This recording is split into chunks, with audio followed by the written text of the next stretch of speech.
हाथी प्यार से नमस्कार, स्वागत है अपने स्टडी प्लेटफॉर्म रूस सेंटर में। उम्मीद करूंगा आप लोग स्वस्थ होंगे, मस्त होंगे, जबरदस्त होंगे।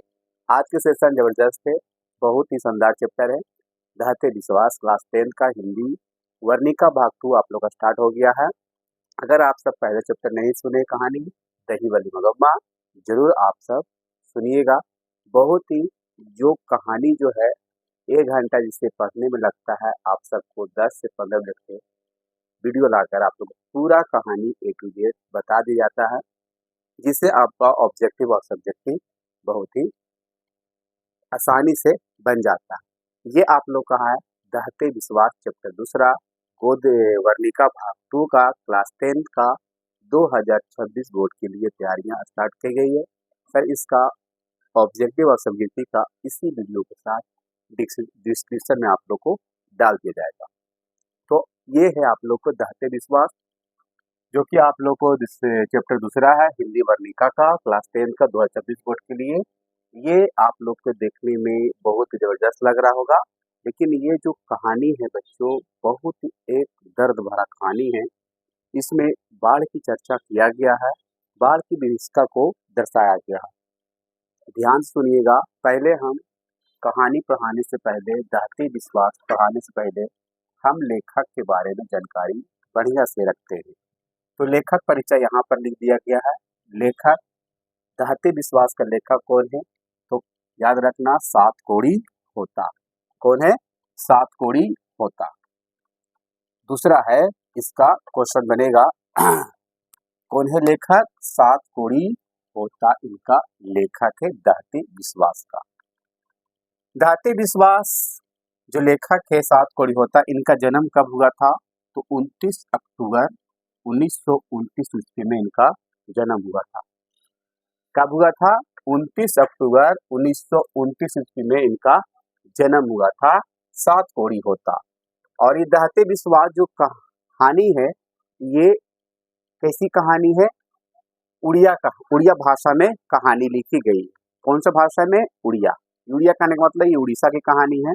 जैसे मैंने बताया था, दहते विश्वास कहाँ की कहानी थी? केरल के। किस भाषा में लिखा गया था? कन्नड़ भाषा में। उसका हिंदी रूपांतरण करने वाला कौन थे? B.R. नारायण जी। उसी तरह से हमारा दहते विश्वास जो कहानी है, वो है हमारे उड़ीसा कहानी है, अर्थात ये उड़िया भाषा में लिखा गया। याद रखना। लेकिन उड़िया भाषा में था, इनका अनुवादक कौन किया? हिंदी रूपांतरण किसने किया? ट्रांसलेट किसने किया? राजेंद्र प्रसाद मिश्र ने किया। राजेंद्र प्रसाद मिश्र ने हिंदी रूपांतरण किए हैं। तो याद रखिएगा दहते विश्वास। अगर इसको हम याद रखना भी चाहते हैं तो इसका ट्रिक आप लोग को देते हैं। दहते विश्वास का लेखक है सातकोड़ी होता, है ना। कहते हैं हमारे गांव में 7 दिनों का तूफान आ गया। तूफान आया था जिससे पूरा हमारे घर का छपड़ा उड़ा ले गया। तो याद रखना, दहते विश्वास का लेखक हो जाएगा सातकोड़ी, यानी कि 7 दिन तक आया था तूफान। और क्या उड़ा ले गया? छपड़ा उड़ा ले गया। तो उड़िया भाषा में, अर्थात ये जो है उड़िया भाषा में है। दहते विश्वास जो लेखक है सातकोड़ी होता। सातकोड़ी होता का जन्म कब हुआ था? 29 अक्टूबर 1929 ईस्वी में।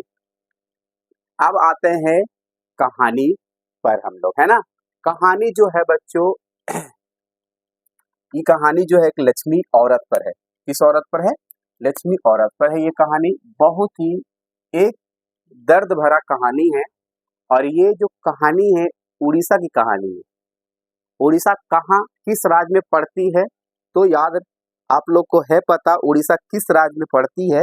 तो बता सकते हैं, बिहार राज्य में पड़ती है। कौन सा राज्य में? बिहार राज्य में उड़ीसा पड़ती है। और आपको अच्छा खासा पता है कि बिहार जो है, कहते हैं कि बाढ़ से ग्रसित है ये राज्य, और हमेशा बाढ़ आती है। और ये बाढ़ उड़ीसा में आई है, और ये उड़ीसा की गांव की कहानी। तो याद रखना, लक्ष्मी एक औरत है, इसका पति लक्ष्मण है। कौन है? इसका पति का नाम क्या है? लक्ष्मण है। लक्ष्मण का फिगर मैंने यहाँ बनाया। और ये लक्ष्मण जो है कोलकाता में काम करते हैं। कह सकते हैं बच्चों ये मिडिल वर्ग का, अर्थात बहुत ही गरीब परिवार के इन लोग हैं। और ये लक्ष्मी अपने गांव में काम उम करती थी। कहते हैं तहसीलदार यहाँ काम करती थी। कहाँ काम करती थी? तहसीलदार के यहाँ। जो घरेलू काम होती है वही चौका बर्तन करना ये करती थी। लक्ष्मी के 4 पुत्र थे, समझिए कि 4 संतान थे। एक अच्युत था बड़ा लड़का, ये एक अच्युत था, ये बड़ा बेटा था। लक्ष्मी का बड़ा बेटा का क्या नाम था? अच्युत था। 2 लड़की थी। लड़की कितनी थी? 2। एक 1 वर्ष का एक लड़का था जो गोद में समझिए था। तो इनके 4 संतान हैं। लक्ष्मी के कुल कितने संतान हैं? 4 संतान। लक्ष्मी के पति का क्या नाम है? लक्ष्मण नाम है। लक्ष्मण कहाँ काम करते हैं? कोलकाता में काम करते हैं। क्लियर है सब चीज? अब क्या होता, ध्यान से सुनिएगा, ठीक है। लक्ष्मी गांव में पर रहती है और लक्ष्मण कोलकाता में काम करते हैं। जो पैसा भेजते हैं उससे घर कह सकते, घर पर जो भी होता भरण पोषण सही से नहीं हो पाता है। तो लक्ष्मी गांव में एक तहसीलदार के यहाँ काम करके अपने 4 संतानों का भरण पोषण करती है। जो भी पैसा भेजता उससे भी नहीं होता लक्ष्मण से। लक्ष्मण का जो भी पैसा भेजते हैं लक्ष्मी के पास नहीं हो पाता। इसके अलावा तहसीलदार के यहाँ तो काम करती थी, इनका पूर्वज लोग अर्थात इनका कह सकते दादा परदादा सास ससुर जी 1 बीघा जमीन छोड़ दिए थे। जो कि 1 बीघा जमीन कहने का मतलब 1 बीघा जमीन था इनका पूर्वज का। तो लक्ष्मी और इनका बड़ा पुत्र मिलकर उसमें गेहूं का खेती किए थे, यानी कि गेहूं का खेती किया था, लगाया था 1 बीघा जमीन में। तो फिर क्या होता है, दोनों काम करते थे और खेती का, क्योंकि ये दोनों लड़कियां छोटी थी और 1 वर्ष का बच्चा तो क्या करेगा, कुछ नहीं कर पाएगा। बड़ा पुत्र यही था। तो एक दिन क्या होता है एक दिन गांव में कह सकते इसके गांव में जब ये शादी करके आती है, लक्ष्मी शादी करके आती है, तो उस गांव में एक बार तूफान आता है। कब आता है? तूफान आता है। और तूफान जब भी आता है तो इसका घर जो होता है पूस का घर होता है। समझते पूस का घर का मतलब क्या होता है? वही छपड़ा का घर था। जैसे ही तूफान आता है इसका घर को उड़ा देता है। और दूसरा दिन क्या होता है, जो इन लोग ने मिलकर खेती किया था, गेहूं का खेती किया था, उसमें जो बिचरा होता है ना, बिचरा वहां पर क्या होता है, सुखाड़ हो जाता है। सुखाड़ के कारण खेती में सुखाड़ हो जाता है, सुखाड़ के कारण वो जल जाता है। बहुत ही मतलब कह सकते हैं नुकसान ही नुकसान इसके होता है। देखिए पहले तूफान आता है, तूफान आने के पश्चात इसके घर का जो उसका घर होता है उड़ा देता है। तूफान आने के बाद फिर जो खेती किए थे, लगाए थे गेहूं का बिचड़ा, वो भी जल जाता है सुखाड़ के कारण। फिर क्या होता है, बहुत ही जबरदस्त बारिश होता है उस गांव में। क्या होता है, बरसात होता है, यानी कि बारिश होता है, जबरदस्त बारिश होता है। अब बारिश होने के बाद बाढ़ आ जाता है। अब बाढ़ आता है उस गांव, लक्ष्मी के गांव में बाढ़ आता है, जो कि उड़ीसा की कहानी है। देखिए पहले बाढ़ कैसे आता है मैं बताता हूँ। देखिए पूस का घर, जो घर था इनका, घर के जो इनका कह सकते हैं यहाँ पर जो जगह रहता है, घर से बाहर की ओर से निकलती थी, यानी घर से बाहर से उसका एक बांध दिखाई देता था, देवी बांध। कौन सा बांध? देवी बांध के नीचे उसका घर था। कौन सा बांध के नीचे घर था? देखिए बाढ़ कहाँ से आती है मैं बताता हूँ आप सबको। देवी बांध के नीचे उसका घर था और उसी के ऊपर एक दलई बांध था। दलई बांध से ही पानी आया करता था। जब भी ये घर से बाहर निकलती थी तो उसको देवी बांध दिखाई देता था, और घर के ऊपर जब छपड़ा पर चढ़ती थी वहां से दलई बांध दिखाई देता था, और वहीं से पानी आता था उस गांव में। दलई बांध से ही पानी आता था उस गांव में, और वहां पानी जब आता था जब बरसात तेज होता था, और बरसात हो गया तो बाढ़ आने की पूरी आशंका यहाँ पर हो रहा। तो दलई बांध जो था, और वहां पर एक स्कूल भी था, दलई बांध से ही पानी आता था। एक हीराकुंड बांध था। कौन सा बांध था? हीराकुंड, जो सबसे कहते हैं बहुत बड़ा बांध कहलाता है हीराकुंड बांध। हीराकुंड बांध कहाँ स्थित है? महानदी पर स्थित होता है। ये कहाँ पर स्थित होता है? महानदी पर। और किस राज्य में स्थित है? उड़ीसा राज्य में। कौन सा राज्य में बच्चों? उड़ीसा राज्य में यह स्थित है हीराकुंड बांध, है ना। तो यहाँ भी कह सकते यहीं से पानी निकलकर दलई बांध में जाता है, कि दलई बांध से होकर लक्ष्मी के गांव में पानी पूरा तरह से आ जाता है। तो एक गांव का एक लड़का था, एक गांव का लड़का था, बड़ा लड़का तो मैंने बता दिया। गुणनिधि एक लड़का था जो पढ़ा लिखा लड़का था। उसने बोला था कि गांव में बाढ़ आने से पहले इन लोग पूरा सतर्क हो जाता था। तो इसे पढ़ा लिखा हुआ था और सरपंच एक था गांव का। तो गुणनिधि बोला कि गांव में बाढ़ आने वाली है, लेकिन बाढ़ को तो हम लोग रोक नहीं सकते हैं, लेकिन कोशिश तो कर सकते हैं, कोशिश हम लोग कर सकते हैं। तो गुणनिधि ने स्वयं सेवक संगठन एक बनाया था। स्वयं सेवक संगठन का मतलब कि जितने भी गांव के लड़के लोग को सबको एक जगह किया, एक जगह एक तरह से बनाया संगठन, और उस दलई बांध पर जाकर जो यहाँ पर होल हो गया था, यहाँ पर उसे जाकर गिट्टी से मिट्टी से बंद कर रहा था, जिससे मतलब कि गांव में पानी ना आए। 2-3 दिन रुके पानी, जिससे गांव जल्दी खाली हो जाए, फिर लोग वहां पर फंसे नहीं। तो ये लोग सरपंच यानी कि गुणनिधि लोग स्वयं सेवक संगठन बना दिया। और यहाँ से एक इनका जो लड़का था अच्युत, इसमें ये भी कह सकते भाग लेकर, और लक्ष्मी ने अपने बड़ा बेटा को भेज दिया कि जाओ तू भी गांव को बचाने के लिए, बाढ़ आने की दलई बांध को बंद करने के लिए, दलई मतलब वही बाढ़ को जो आने वाली है उसे बचाने के लिए अच्युत को इसने भेज दिया, बड़ा बेटा को। पूरा लोग कोशिश किया, और सरपंच एक थे गांव का, तो सरपंच बोले थे कि जैसे दलई बांध भर जाएगा, पूरा पानी से भर जाएगा, वैसे मुझे खबर करना। और वैसे ही हुआ। एक दिन हुआ, 2 दिन, दूसरा दिन दलई बांध पूरा पानी से भर गया। भरने के पश्चात गुणनिधि जाकर सरपंच से बोल दिया, सरपंच जी पूरा दलई बांध बढ़ गया और बाढ़ आने की पूरी शंका है कि गांव में पानी बाढ़ आ ही जाएगा।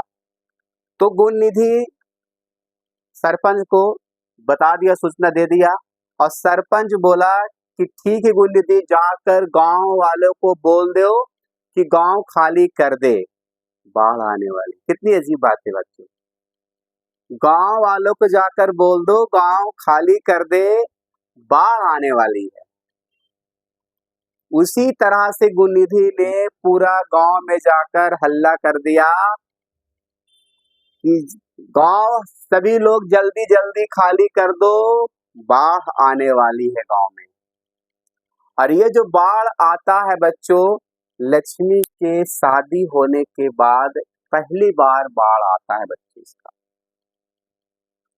अब इसे अच्युत को तो बांध के लिए भेज दिया गया, बांधने के लिए। अब ये तो यहीं रह गया बच्चा अच्युत। अब जाके गुणनिधि ने पूरा गांव में हल्ला कर दिया कि जल्दी जल्दी सभी लोग गांव को खाली कर दो, बाढ़ आने वाली। बाढ़ आ गया बच्चों गांव में। लक्ष्मी इंतजार करती है अच्युत को कि मेरा बड़ा बेटा आएगा तभी तो मैं भागूंगी निकल कर। तो कुछ देरी से इसने आवाज भी देती है। इसका आवाज आता ही माँ माँ, इस प्रकार का आता है आवाज, माँ माँ करके इसका आवाज आता है अच्युत का।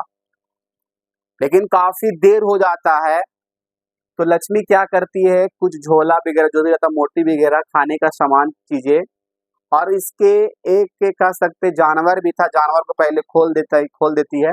और देखिए यहाँ पर क्या है, लक्ष्मण भी नहीं है और अच्युत भी दलई बांध बंधने के वही है।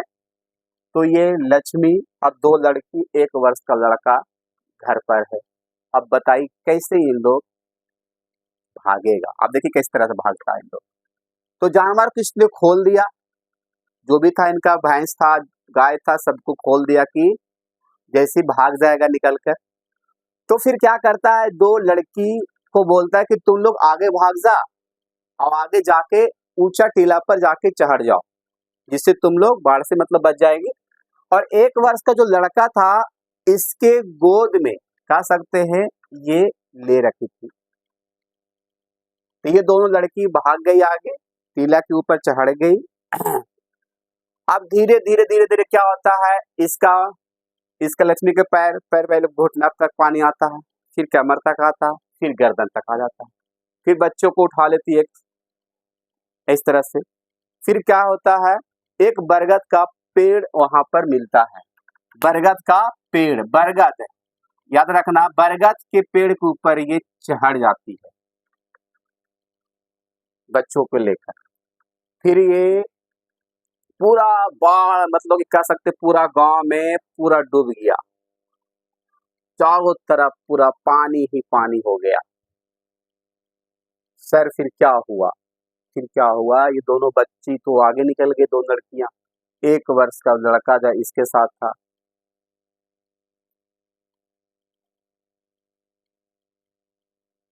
ये बेहोश हो गई, बेहोश बरगद के पेड़ के ऊपर।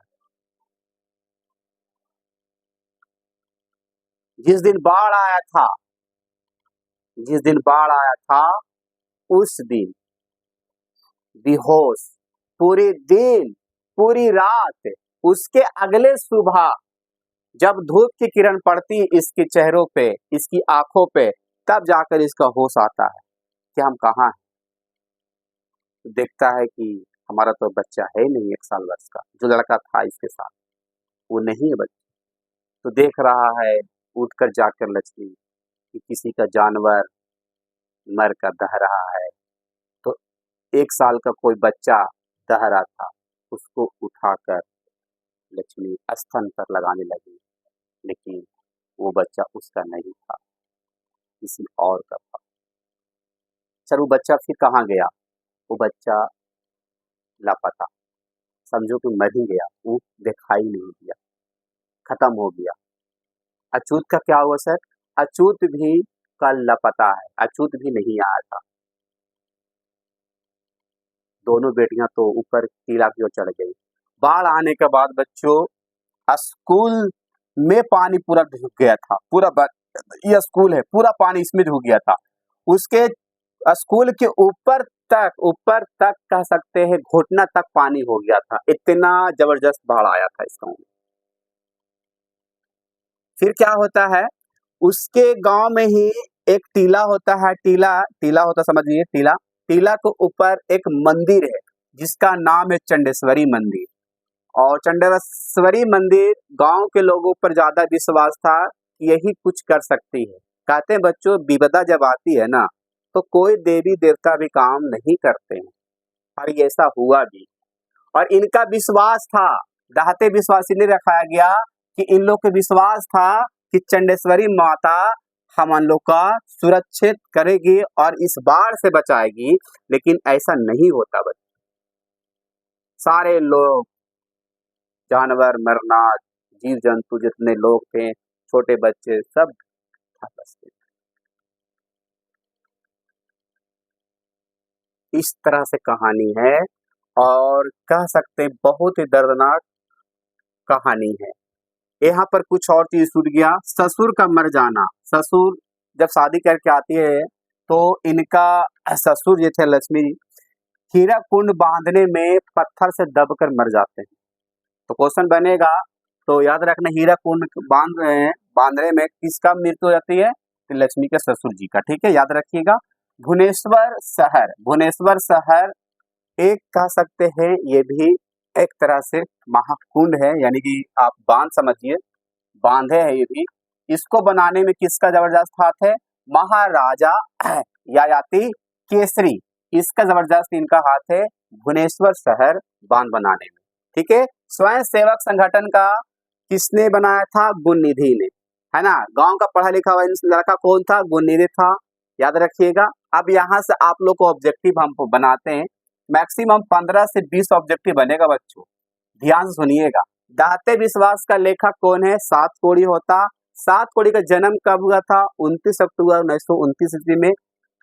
दाहते विश्वास किस भाषा में लिखा गया, उड़िया भाषा में लिखा गया, याद रखिएगा। लक्ष्मी का बड़ा पुत्र क्या नाम था, अच्युत था। उसके अलावा 3 और संतान है, 2 लड़कियां, 1 वर्ष का लड़का था।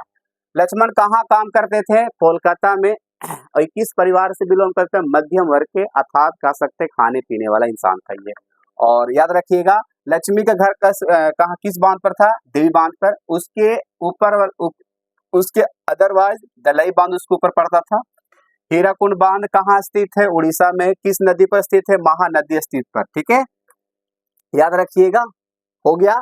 आगे 1 बीघा जमीन किसके पूर्वज छोड़ के गए थे, लक्ष्मी का, याद रखिएगा। ये भी क्वेश्चन एग्जाम में कई बार पूछा है। भुवनेश्वर शहर बांध किसने बनवाया था, महाराजा यातिवादी केसरी जी। स्वयं सेवक का संगठन किसने किया था, गुणनिधि ने, है ना। लक्ष्मी कहाँ काम करती थी, तहसीलदार के यहाँ, याद रखिएगा, क्वेश्चन बनेगा। इसका ससुर कैसे मर गया था, तो याद रखिएगा हीराकुंड बांध बनाने में उसका ससुर पत्थर से दबकर मर गया था। एग्जाम में कई बार क्वेश्चन पूछा है, याद रखिएगा। यही आपको ऑब्जेक्टिव है, सब्जेक्टिव आप सबको मिल जाएगा इस वीडियो के डिस्क्रिप्शन में। बस इसका यही है, ऑब्जेक्टिव आपको क्लियर हो गया, आपका सब्जेक्टिव आपको इसके डिस्क्रिप्शन में मिल जाएगा बच्चों। तो आप लोग जरूर इसे वीडियो को पूरा तरह शेयर करिए। वीडियो पर नए हैं तो लाइक कर लीजिए, चैनल पर सब्सक्राइब करके बेल आइकन दबा दीजिए, जिससे हर वीडियो आप सबको मिलते रहे प्यारा प्यारा। और ये फिगर के साथ ड्रॉ करके उम्मीद करूंगा पूरा कहानी आप लोग को समझ में आ गया। Clear, love you, bye bye, फिर मिलते हैं नेक्स्ट क्लास में आप सबको। जब तक अपना ख्याल रखिए, मस्त रहिए, पढ़ाई लिखाई करते रहिए और अपना लक्ष्य की ओर प्राप्त करते रहिए। Bye bye.